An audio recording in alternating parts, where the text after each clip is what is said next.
plus de 70 000 soldats seront déployés en Afrique du Sud pour faire appliquer la mesure de confinement décidée pour tenter d'endiguer la pandémie du coronavirus. L'annonce a été faite par le président Cyril Ramaphosa au moment où l'Afrique du Sud enregistre 3 465 cas confirmés et 58 décès du coronavirus. L'Afrique du Sud est le deuxième pays africain qui enregistre le plus grand nombre de cas après l'Égypte.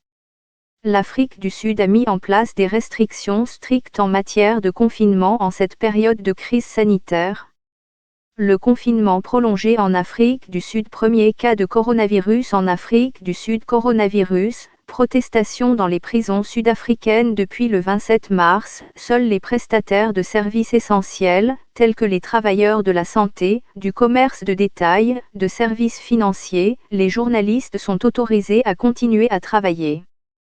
Les entreprises qui fournissent des services essentiels ont demandé au gouvernement un permis spécial qui permet à leur personnel de sortir. Les restrictions incluent l'interdiction de faire du jogging à l'extérieur, de vendre de l'alcool ou des cigarettes, de promener les chiens, de quitter la maison sauf pour les voyages essentiels et la prison. Début avril, des policiers ont été arrêtés pour avoir acheté de l'alcool et escorté des camionnettes remplies d'alcool. Malgré les mesures strictes du confinement en Afrique du Sud, les chiffres de nouveaux cas confirmés sont en hausse.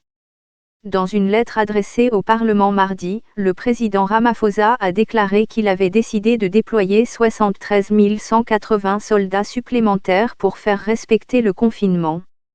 Il a également annoncé un plan d'aide économique de 26 milliards de dollars destiné à protéger les entreprises et 3 millions de travailleurs pendant cette période de pandémie de coronavirus. Dans un discours télévisé, il a déclaré que l'aide s'élevait à 10% du PIB total de l'Afrique du Sud. Monsieur Ramaphosa a déclaré que les mesures comprenaient des allègements fiscaux, un soutien aux salaires par le biais du fonds d'assurance chômage et un financement des petites entreprises. 2280 soldats avaient été déjà sortis des casernes au début de la période de confinement il y a 27 jours. Mais l'annonce de ce dernier déploiement militaire inquiète et a été critiquée par certains Sud-Africains.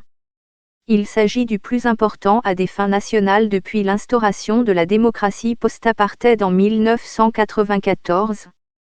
Plus d'une douzaine de soldats font déjà l'objet d'une enquête pour brutalité envers des civils lors des efforts pour faire appliquer les mesures de confinement.